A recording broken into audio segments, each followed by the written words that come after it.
Hi friends, ನಿಮಗೆಲ್ಲ ಮತ್ತೊಂದು ವಿಡಿಯೋಗೆ ಸ್ವಾಗತ. ಫ್ರೆಂಡ್ಸ್, ರಾಜಕೀಯದ ಚಾಣಾಕ್ಷ, ಕರ್ನಾಟಕ ಕಂಡ ಅಪ್ರತಿಮ ನಾಯಕ, ರೈತಪರ ಹೋರಾಟಗಾರ ಮತ್ತು 4 ಬಾರಿ ಮುಖ್ಯಮಂತ್ರಿಯಾದ BS ಯಡಿಯೂರಪ್ಪ ಅವರ ರೋಚಕ ಇತಿಹಾಸವನ್ನ, ಅವರ ಜೀವನದ ಕಥೆಯನ್ನ ಇವತ್ತಿನ ಈ ಒಂದು ವಿಡಿಯೋದಲ್ಲಿ ನೋಡ್ತಾ ಹೋಗೋಣ. ಮಂಡ್ಯದ ಪುಟ್ಟ ಹಳ್ಳಿಯೊಂದರಲ್ಲಿ ಹುಟ್ಟಿ ಶಿಕಾರಿಪುರದ ರೈಸ್ ಮಿಲ್ನಲ್ಲಿ ಗುಮಸ್ತನಾಗಿ ನಂತರ ಇಡೀ ಕರ್ನಾಟಕದ ರಾಜಕೀಯ ಇತಿಹಾಸದಲ್ಲಿ ತನ್ನದೇ ಆದ ಛಾಪು ಮೂಡಿಸಿದ ಯಡಿಯೂರಪ್ಪ ಅವರ ಕತೆ ಅದೆಷ್ಟೋ ಜನಕ್ಕೆ ಸ್ಫೂರ್ತಿ. ಕೇವಲ ರಾಜಕೀಯ ನಾಯಕನಾಗಿ ಮಾತ್ರವಲ್ಲದೆ ಕೃಷಿ ಕ್ಷೇತ್ರಕ್ಕೆ ಅವರ ಕೊಡುಗೆ, ರೈತರಿಗಾಗಿ ಅವರು ಮಾಡಿದ ತ್ಯಾಗ, ಹೋರಾಟ ಮತ್ತು ಕಠಿಣ ಸವಾಲುಗಳನ್ನು ಎದುರಿಸಿ ಅವರು ಬೆಳೆದು ಬಂದ ರೀತಿ ಪ್ರತಿಯೊಬ್ಬರಿಗೂ ಮಾದರಿ. ಅವರ ಬಾಲ್ಯ, ರಾಜಕೀಯ ಪ್ರವೇಶ, ಹೋರಾಟಗಳು, ಅಧಿಕಾರದ ಏರಿಳಿತಗಳು ಮತ್ತು ಕರ್ನಾಟಕದ ಅಭಿವೃದ್ಧಿಗೆ ಅವರ ದೂರದೃಷ್ಟಿ, ಇದೆಲ್ಲವನ್ನ ಇವತ್ತಿನ ಈ ಒಂದು ವಿಡಿಯೋದಲ್ಲಿ ನೋಡ್ತಾ ಹೋಗೋಣ. ವಿಡಿಯೋ ತುಂಬಾನೇ ಇಂಟ್ರೆಸ್ಟಿಂಗ್ ಆಗಿದೆ ಫ್ರೆಂಡ್ಸ್. ವಿಡಿಯೋವನ್ನ ಎಲ್ಲೂ ಸ್ಕಿಪ್ ಮಾಡದೆ ಸಂಪೂರ್ಣವಾಗಿ ನೋಡಿ. ಬೂಕನಕೆರೆ ಸಿದ್ದಲಿಂಗಪ್ಪ ಯಡಿಯೂರಪ್ಪ ಕರ್ನಾಟಕ ರಾಜಕೀಯದಲ್ಲಿ ತಮ್ಮದೇ ಆದ ಛಾಪು ಮೂಡಿಸಿದ ಅಪ್ರತಿಮ ನಾಯಕ. ರೈತಪರ ಕಾಳಜಿ, ಹೋರಾಟದ ಗುಣ ಮತ್ತು ಅಚಲ ನಿರ್ಧಾರಗಳಿಗೆ ಹೆಸರುವಾಸಿಯಾದ ಯಡಿಯೂರಪ್ಪನವರ ಜೀವನವು ಅನೇಕ ಏಳುಬೀಳುಗಳನ್ನು ಕಂಡಿದೆ. ದಕ್ಷಿಣ ಭಾರತದಲ್ಲಿ ಬಿಜೆಪಿಯನ್ನ ಅಧಿಕಾರಕ್ಕೆ ತಂದ ಮೊದಲ ಮುಖ್ಯಮಂತ್ರಿ BS ಯಡಿಯೂರಪ್ಪ ಅವರು 1943ರ ಫೆಬ್ರವರಿ 27ರಂದು ಮಂಡ್ಯ ಜಿಲ್ಲೆಯ KR ಪೇಟೆ ತಾಲೂಕಿನ ಬೂಕನಕೆರೆ ಗ್ರಾಮದಲ್ಲಿ ಸಿದ್ದಲಿಂಗಪ್ಪ ಮತ್ತು ಪುಟ್ಟ ತಾಯಮ್ಮ ದಂಪತಿಗೆ ಜನಿಸಿದ್ರು. 4 ವರ್ಷವಿದ್ದಾಗಲೇ ತಾಯಿಯನ್ನ ಕಳೆದುಕೊಂಡ್ರು.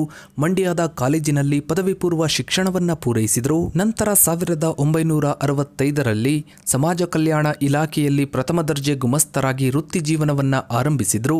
ನಂತರ ಕೆಲಸಕ್ಕೆ ರಾಜೀನಾಮೆ ನೀಡಿ ಶಿವಮೊಗ್ಗ ಜಿಲ್ಲೆಯ ಶಿಕಾರಿಪುರಕ್ಕೆ ತೆರಳಿ ವೀರಭದ್ರ ಶಾಸ್ತ್ರಿ ಅವರ ಶಂಕರ ಅಕ್ಕಿ ಗಿರಣಿಯಲ್ಲಿ ಗುಮಸ್ತರಾಗಿ ಸೇರಿಕೊಂಡ್ರು. 1967ರಲ್ಲಿ ಮೈತ್ರಾದೇವಿಯವರನ್ನ ಮದುವೆ ಆಗ್ತಾರೆ. ನಂತರ ಶಿವಮೊಗ್ಗದಲ್ಲಿ ಹಾರ್ಡ್ವೇರ್ ಮಳಿಗೆಯನ್ನ ತೆರೀತಾರೆ.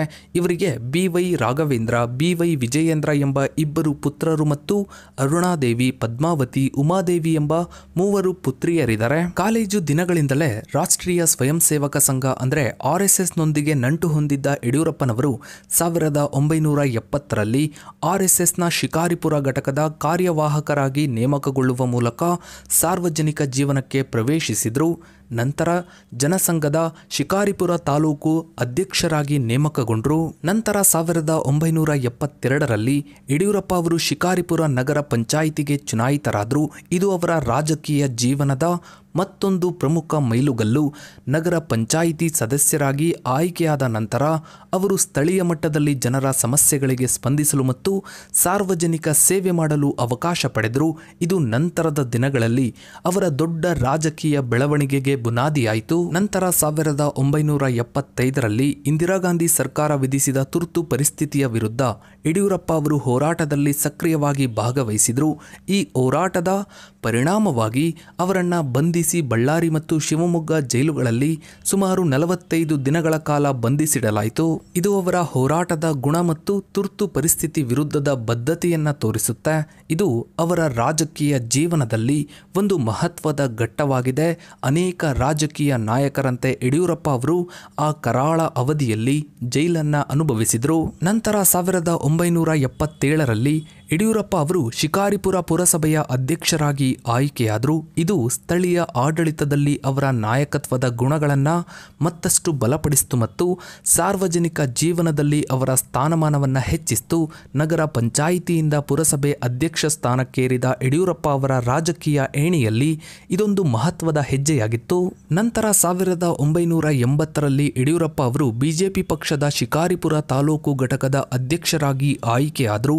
ಇದು ಅವರಿಗೆ ರಾಷ್ಟ್ರೀಯ ಪಕ್ಷವೊಂದರ ಭಾಗವಾಗಿ ಸಂಘಟನಾತ್ಮಕವಾಗಿ ಕೆಲಸ ಮಾಡುವ ಅವಕಾಶವನ್ನು ನೀಡಿತು ಮತ್ತು ಮುಂದೆ ಅವರು ರಾಜ್ಯ ಮಟ್ಟದಲ್ಲಿ ಪಕ್ಷವನ್ನು ಕಟ್ಟಲು ಪ್ರಮುಖ ಪಾತ್ರ ವಹಿಸಲು ಇದೊಂದು ಬುನಾದಿಯಾಗಿ ಕಾರ್ಯನಿರ್ವಹಿಸಿತು. ನಂತರ 1981ರಲ್ಲಿ ಯಡಿಯೂರಪ್ಪ ಅವರು ಜೀತದಾಳು ಅಂದರೆ ಬಂಧಿತ ಕಾರ್ಮಿಕ ವಿಮುಕ್ತ ಹೋರಾಟದ ನಾಯಕತ್ವ ವಹಿಸಿ ಅದಕ್ಕಾಗಿ ಪಾದಯಾತ್ರೆಯನ್ನು ನಡೆಸಿದರು. ಇದು ಅವರ ಸಾಮಾಜಿಕ ಕಾಳಜಿ ಮತ್ತು ದುರ್ಬಲ ವರ್ಗದವರ ಪರವಾಗಿ ಪರವಾಗಿ ಹೋರಾಡುವ ಬದ್ಧತೆಯನ್ನ ಎತ್ತಿ ತೋರಿಸಿತು. ಈ ಹೋರಾಟವು ಸಮಾಜದಲ್ಲಿನ ಅನಿಷ್ಟ ಪದ್ಧತಿಯ ವಿರುದ್ಧದ ಅವರ ಧ್ವನಿಯಾಗಿತ್ತು ಮತ್ತು ಅವರನ್ನ ಜನಸಾಮಾನ್ಯರ ನಾಯಕರನ್ನಾಗಿ ಗುರುತಿಸಲು ಸಹಕಾರಿಯಾಯಿತು. ಇದು ಅವರ ರಾಜಕೀಯ ಜೀವನದ ಇನ್ನೊಂದು ಪ್ರಮುಖ ಹೋರಾಟವಾಗಿ ದಾಖಲಾಗಿದೆ. ನಂತರ 1983ರಲ್ಲಿ ಮೊದಲ ಬಾರಿಗೆ ಶಿಕಾರಿಪುರ ವಿಧಾನಸಭಾ ಕ್ಷೇತ್ರದಿಂದ ಶಾಸಕರಾಗಿ ವಿಧಾನಸಭೆ ಪ್ರವೇಶಿಸಿದ್ರು. ಅಲ್ಲಿಂದ ಮುಂದೆ ಶಿಕಾರಿಪುರ ಕ್ಷೇತ್ರವು ಅವರ ಭದ್ರ ಕೋಟೆಯಾಯಿತು. ನಂತರ 1985ರಲ್ಲಿ ಯಡಿಯೂರಪ್ಪ ಅವರು ಬಿಜೆಪಿ ಪಕ್ಷದ ಶಿವಮೊಗ್ಗ ಜಿಲ್ಲಾ ಅಧ್ಯಕ್ಷರಾಗಿ ಆಯ್ಕೆಯಾದರು. ಇದು ಅವರ ಸಂಘಟನಾತ್ಮಕ ಸಾಮರ್ಥ್ಯವನ್ನ ಜಿಲ್ಲಾ ಮಟ್ಟಕ್ಕೆ ವಿಸ್ತರಿಸಿತು.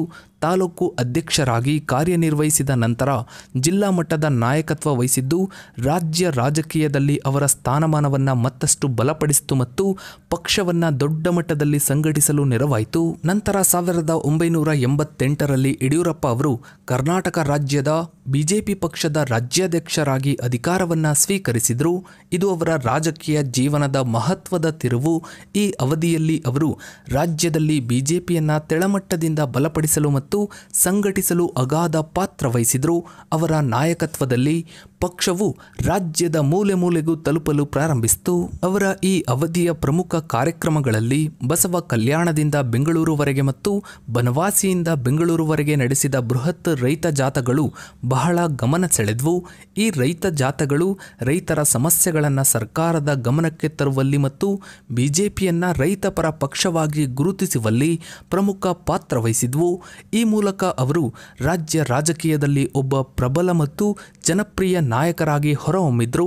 ನಂತರ 1992ರಲ್ಲಿ ಯಡಿಯೂರಪ್ಪ ಅವರನ್ನ ಭಾರತೀಯ ಜನತಾ ಪಕ್ಷದ ಅಂದರೆ ಬಿಜೆಪಿಯ ರಾಷ್ಟ್ರೀಯ ಕಾರ್ಯದರ್ಶಿಯಾಗಿ ನಿಯೋಜಿಸಲಾಯಿತು. ಇದು ರಾಜ್ಯ ಮಟ್ಟದಿಂದ ರಾಷ್ಟ್ರೀಯ ಮಟ್ಟಕ್ಕೆ ಅವರ ರಾಜಕೀಯ ವ್ಯಾಪ್ತಿಯನ್ನ ವಿಸ್ತರಿಸಿತು. ರಾಷ್ಟ್ರೀಯ ಕಾರ್ಯದರ್ಶಿಯಾಗಿ ಅವರು ರಾಷ್ಟ್ರ ಮಟ್ಟದ ಪಕ್ಷದ ಸಂಘಟನೆ ಮತ್ತು ಕಾರ್ಯತಂತ್ರಗಳಲ್ಲಿ ಪಾಲ್ಗೊಳ್ಳುವ ಅವಕಾಶವನ್ನ ಪಡೆದರು.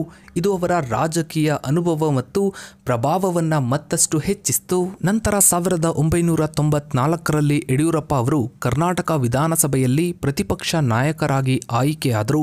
ಈ ಸ್ಥಾನವು ಅವರಿಗೆ ಸರ್ಕಾರದ ನೀತಿಗಳನ್ನು ಪ್ರಶ್ನಿಸಲು, ಜನರ ಸಮಸ್ಯೆಗಳನ್ನು ಸದನದಲ್ಲಿ ಮಂಡಿಸಲು ಮತ್ತು ಆಗಿನ ಸರ್ಕಾರದ ವಿರುದ್ಧ ಪ್ರಭಾವಿ ಹೋರಾಟಗಳನ್ನು ನಡೆಸಲು ಪ್ರಮುಖ ವೇದಿಕೆಯಾಯಿತು. ಪ್ರತಿಪಕ್ಷ ನಾಯಕರಾಗಿ ಅವರ ಪಾತ್ರವು ರಾಜ್ಯದಲ್ಲಿ ಬಿಜೆಪಿ ಪಕ್ಷವನ್ನು ಮತ್ತಷ್ಟು ಬಲಪಡಿಸಿತು ಮತ್ತು ಅದರ ವಿಶ್ವಾಸಾರ್ಹತೆಯನ್ನು ಹೆಚ್ಚಿಸಲು ನೆರವಾಯಿತು. ಇದು ರಾಜ್ಯ ರಾಜಕೀಯದಲ್ಲಿ ಅವರ ನಾಯಕತ್ವದ ಗುಣವನ್ನು ಮತ್ತಷ್ಟು ಎತ್ತಿ ಹಿಡಿತು. ನಂತರ 1999ರಲ್ಲಿ ವಿಧಾನಸಭಾ ಚುನಾವಣೆಯಲ್ಲಿ BS ಯಡಿಯೂರಪ್ಪ ಅವರು ಶಿಕಾರಿಪುರ ಕ್ಷೇತ್ರದಿಂದ ಸೋಲನ್ನ ಕಂಡರು. ಇದು ಅವರ ರಾಜಕೀಯ ಜೀವನದ ಒಂದು ಹಿನ್ನಡೆಯಾಗಿತ್ತು. ಇನ್ನು ಕರ್ನಾಟಕ ರಾಜಕಾರಣದಲ್ಲಿ ಬಿಜೆಪಿ ಅಧಿಕಾರಕ್ಕೆ ಬರಲು ಯಡಿಯೂರಪ್ಪನವರ ಪಾತ್ರ ನಿರ್ಣಾಯಕ. ಅವರು 4 ಬಾರಿ ಮುಖ್ಯಮಂತ್ರಿಯಾಗಿ ಪ್ರಮಾಣ ವಚನವನ್ನ ಸ್ವೀಕರಿಸಿದರು. 2006ರಲ್ಲಿ ಕರ್ನಾಟಕದಲ್ಲಿ JDS ಮತ್ತು ಬಿಜೆಪಿ ನಡುವೆ ಮೈತ್ರಿ ಸರ್ಕಾರ ರಚನೆಯಾಯಿತು. ಈ ಮೈತ್ರಿ ಸರ್ಕಾರದಲ್ಲಿ ಯಡಿಯೂರಪ್ಪ ಅವರು ಉಪಮುಖ್ಯಮಂತ್ರಿ ಮತ್ತು ಹಣಕಾಸು ಸಚಿವರಾಗಿ ಸೇವೆಯನ್ನ ಸಲ್ಲಿಸಿದರು. ಇದು ಅವರ ರಾಜಕೀಯ ಜೀವನದಲ್ಲಿ ಮೊದಲ ಬಾರಿಗೆ ಸರ್ಕಾರದಲ್ಲಿ ಪ್ರಮುಖ ಅಧಿಕಾರ ಸ್ಥಾನವನ್ನ ಅಲಂಕರಿಸಿದ ಕ್ಷಣವಾಗಿತ್ತು. ಈ ಅವಧಿಯಲ್ಲಿ ಅಧಿಕಾರ ಹಂಚಿಕೆಯ ಸೂತ್ರದ ಪ್ರಕಾರ JDSನ HD ಕುಮಾರಸ್ವಾಮಿ ಅವರು ಮೊದಲ 20 ತಿಂಗಳು ಮುಖ್ಯಮಂತ್ರಿಯಾಗಿ, ನಂತರ ಯಡಿಯೂರಪ್ಪ ಅವರು ಮುಖ್ಯಮಂತ್ರಿಯಾಗಲು ಒಪ್ಪಂದವಿತ್ತು. ಈ ಅವಧಿಯು ಕರ್ನಾಟಕ ರಾಜಕೀಯದಲ್ಲಿ ಹೊಸ ಮೈಲುಗಲ್ಲಾಗಿತ್ತು. 2007ರಲ್ಲಿ JDS ಬಿಜೆಪಿ ಮೈತ್ರಿ ಸರ್ಕಾರದಲ್ಲಿ ಅಧಿಕಾರ ಹಸ್ತಾಂತರ ಕುರಿತು ಉಂಟಾದ ಗೊಂದಲದಿಂದಾಗಿ ಯಡಿಯೂರಪ್ಪ ಅವರು ಮೊದಲ ಬಾರಿಗೆ ಮುಖ್ಯಮಂತ್ರಿಯಾಗಿ ಪ್ರಮಾಣ ವಚನವನ್ನ ಸ್ವೀಕರಿಸಿದ್ರು. ಕೇವಲ 7 ದಿನಗಳ ಕಾಲ ಮಾತ್ರ ಆ ಸ್ಥಾನದಲ್ಲಿದ್ದರು. ಪೂರ್ವ ಒಪ್ಪಂದದ ಪ್ರಕಾರ HD ಕುಮಾರಸ್ವಾಮಿ ಅವರ ಅವಧಿ ಮುಗಿದ ನಂತರ ಯಡಿಯೂರಪ್ಪ ಅವರು ಮುಖ್ಯಮಂತ್ರಿ ಆಗಬೇಕಿತ್ತು. ಆದರೆ JDS ಪಕ್ಷ ಅಧಿಕಾರ ಹಸ್ತಾಂತರಿಸಲು ನಿರಾಕರಿಸಿದ ಕಾರಣ ರಾಜಕೀಯ ಬಿಕ್ಕಟ್ಟು ಸೃಷ್ಟಿಯಾಯಿತು. ಯಡಿಯೂರಪ್ಪ ಅವರು ಮುಖ್ಯಮಂತ್ರಿಯಾದ ಕೆಲವೇ ದಿನಗಳಲ್ಲಿ JDS ಬೆಂಬಲ ಹಿಂಪಡೆದ ಕಾರಣ ಅವರು ರಾಜೀನಾಮೆಯನ್ನ ನೀಡಬೇಕಾಯಿತು. ನಂತರ 2008ರಲ್ಲಿ ನಡೆದ ವಿಧಾನಸಭಾ ಚುನಾವಣೆಯಲ್ಲಿ ಬಿಜೆಪಿ ಪಕ್ಷವು ಕರ್ನಾಟಕದಲ್ಲಿ ಅತಿದೊಡ್ಡ ಪಕ್ಷವಾಗಿ ಹೊರಹೊಮ್ಮಿತು.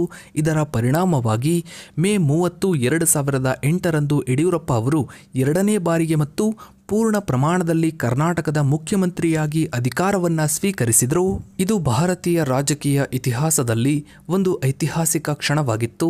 ಏಕೆಂದರೆ ದಕ್ಷಿಣ ಭಾರತದಲ್ಲಿ ಬಿಜೆಪಿಗೆ ಅಧಿಕಾರದ ಬಾಗಿಲು ತೆರೆದ ಮೊದಲ ಮುಖ್ಯಮಂತ್ರಿ ಎಂಬ ಹೆಗ್ಗಳಿಕೆಗೆ ಯಡಿಯೂರಪ್ಪ ಅವರು ಪಾತ್ರರಾದರು. ರೈತರಿಗಾಗಿ ಪ್ರತ್ಯೇಕ ಕೃಷಿ ಬಜೆಟ್ ಅನ್ನ ಮಂಡಿಸಿದರು. ಇದು ರೈತರ ಸಮಸ್ಯೆಗಳಿಗೆ ನೇರವಾಗಿ ಸ್ಪಂದಿಸುವ ಅವರ ಬದ್ಧತೆಯನ್ನ ತೋರಿಸಿತು. ಅವರು ಅನೇಕ ಜನಪರ ಯೋಜನೆಗಳನ್ನ ಜಾರಿಗೆ ತಂದರು. ಆದರೆ ಈ ಅವಧಿಯು ಸವಾಲುಗಳಿಂದ ಕೂಡಿತ್ತು. ಅಕ್ರಮ ಗಣಿಗಾರಿಕೆ ಮತ್ತು ಭೂ ಹಗರಣಗಳ ಆರೋಪಗಳು ಅವರ ಸರ್ಕಾರದ ವಿರುದ್ಧ ಕೇಳಿಬಂದವು. ಇದು ಅವರ ರಾಜಕೀಯ ಜೀವನಕ್ಕೆ ದೊಡ್ಡ ಸವಾಲನ್ನ ಒಡ್ಡಿತ್ತು. ಈ ಆರೋಪಗಳ ಹಿನ್ನೆಲೆಯಲ್ಲಿ 2011ರ ಆಗಸ್ಟ್ 4ರಂದು ಅವರು ಮುಖ್ಯಮಂತ್ರಿ ಸ್ಥಾನಕ್ಕೆ ರಾಜೀನಾಮೆಯನ್ನ ನೀಡಬೇಕಾಯಿತು. ನಂತರ 2014ರಲ್ಲಿ ನಡೆದ ಲೋಕಸಭಾ ಚುನಾವಣೆಯಲ್ಲಿ ಯಡಿಯೂರಪ್ಪ ಅವರು ಶಿವಮೊಗ್ಗ ಲೋಕಸಭಾ ಕ್ಷೇತ್ರದಿಂದ ಸ್ಪರ್ಧಿಸಿ ಭಾರೀ ಬಹುಮತದಿಂದ ಆಯ್ಕೆಯಾದರು. ನಂತರ 2018ರ ಕರ್ನಾಟಕ ವಿಧಾನಸಭಾ ಚುನಾವಣೆಯಲ್ಲಿ ಬಿಜೆಪಿ ಪಕ್ಷವು ಅತಿದೊಡ್ಡ ಪಕ್ಷವಾಗಿ ಹೊರಹೊಮ್ಮಿತು. ಈ ಹಿನ್ನೆಲೆಯಲ್ಲಿ ರಾಜ್ಯಪಾಲರು ಯಡಿಯೂರಪ್ಪ ಅವರನ್ನ ಸರ್ಕಾರ ರಚಿಸಲು ಆಹ್ವಾನಿಸಿದರು. ಅವರು 3ನೇ ಬಾರಿಗೆ ಮುಖ್ಯಮಂತ್ರಿಯಾಗಿ ಮೇ 17, 2018ರಂದು ಪ್ರಮಾಣ ವಚನವನ್ನ ಸ್ವೀಕರಿಸಿದರು. ನಂತರ 2019ರ ಜುಲೈನಲ್ಲಿ ಕಾಂಗ್ರೆಸ್ ಜೆಡಿಎಸ್ ಸಮ್ಮಿಶ್ರ ಸರ್ಕಾರ ಪತನಗೊಂಡ ನಂತರ ಯಡಿಯೂರಪ್ಪ ಅವರು ಜುಲೈ 26, 2019ರಂದು 4ನೇ ಬಾರಿಗೆ ಕರ್ನಾಟಕದ ಮುಖ್ಯಮಂತ್ರಿಯಾಗಿ ಅಧಿಕಾರವನ್ನ ವಹಿಸಿಕೊಂಡರು. ಸುಮಾರು 2 ವರ್ಷಗಳ ಕಾಲ ಮುಖ್ಯಮಂತ್ರಿಯಾಗಿ ಸೇವೆ ಸಲ್ಲಿಸಿದ್ದ ನಂತರ 2021ರ ಜುಲೈ 26ರಂದು ಯಡಿಯೂರಪ್ಪ ಅವರು ತಮ್ಮ ಹುದ್ದೆಗೆ ರಾಜೀನಾಮೆಯನ್ನ ನೀಡಿದರು. ಇದು ಮುಖ್ಯಮಂತ್ರಿಯಾಗಿ ಅವರ ಕೊನೆಯ ಅಧಿಕಾರಾವಧಿಯಾಗಿತ್ತು. ನಂತರ 2022ರ ಆಗಸ್ಟ್ 17ರಂದು ಯಡಿಯೂರಪ್ಪ ಅವರನ್ನು ಬಿಜೆಪಿಯ ಸಂಸದೀಯ ಮಂಡಳಿ ಮತ್ತು ಕೇಂದ್ರ ಚುನಾವಣಾ ಸಮಿತಿಯ ಸದಸ್ಯರನ್ನಾಗಿ ನೇಮಕ ಮಾಡಲಾಯಿತು. ಇದರೊಂದಿಗೆ ಅವರು ಪಕ್ಷದ ನಿರ್ಧಾರ ತೆಗೆದುಕೊಳ್ಳುವ ಪ್ರಮುಖ ಸಮಿತಿಗಳಲ್ಲಿ ಸ್ಥಾನವನ್ನ ಪಡೆದರು. ಯಡಿಯೂರಪ್ಪ ಅವರು ಇತ್ತೀಚೆಗೆ ಸಕ್ರಿಯ ರಾಜಕೀಯದಿಂದ ನಿವೃತ್ತಿಯನ್ನ ಘೋಷಿಸಿದ್ರು ಕೂಡ ಬಿಜೆಪಿ ಪಕ್ಷದಲ್ಲಿ ಪ್ರಭಾವಿ ನಾಯಕರಾಗಿ ಉಳಿದಿದ್ದಾರೆ. ಸೊ ಫ್ರೆಂಡ್ಸ್, ಇದಾಗಿತ್ತು ಇವತ್ತಿನ ಈ ಒಂದು ವಿಡಿಯೋದ ಬಗ್ಗೆ ನಿಮ್ಮ ಅನಿಸಿಕೆ ಅಭಿಪ್ರಾಯಗಳನ್ನ ತಪ್ಪದೆ ಕಮೆಂಟ್ ಸೆಕ್ಷನ್ ಅಲ್ಲಿ ಕಮೆಂಟ್ ಮಾಡಿ. ಹಾಗೆ ವಿಡಿಯೋಗೊಂದು ಲೈಕ್ ಮಾಡ್ತಾ ವಿಡಿಯೋನ ಆದಷ್ಟು ಎಲ್ಲ ಕಡೆ ಶೇರ್ ಮಾಡಿ. ನೀವಿನ್ನು ನಮ್ಮ ಚಾನಲ್ಗೆ ಸಬ್ಸ್ಕ್ರೈಬ್ ಆಗಿಲ್ಲ ಅಂದರೆ ಕೆಳಗಡೆ ಕಾಣೋ ಸಬ್ಸ್ಕ್ರೈಬ್ ಬಟನ್ನ ಕ್ಲಿಕ್ ಮಾಡಿ. ಹಾಗೆ ಪಕ್ಕದಲ್ಲಿ ಕಾಣೋ ಬೆಲ್ ಐಕನ್ ಕೂಡ ಕ್ಲಿಕ್ ಮಾಡಿ. Thanks for watching.